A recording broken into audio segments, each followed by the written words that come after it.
An balimaw ani ɲankuma bi kibaruya b'an bolo ka da kulo kan o de ye kunun gawo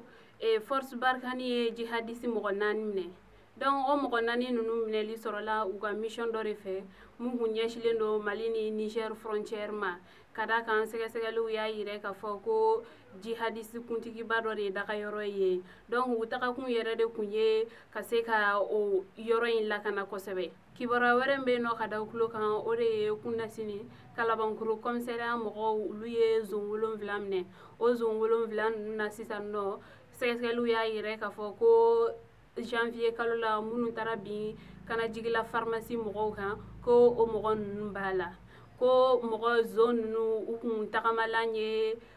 marifaw de ye donc bolola marifaw kun b'u bolo i n'a fɔ pistolet wɛrɛw kun bɛ se ka k'u bolo fɛnɛ et puis fɛnɛ u kun ka bingali ɲɛsilen do yɔrɔ ma kɛrɛnkɛrɛnnenya la o kun ye Bamako ni Kolokani furancɛ ye u kun bɛ taa bin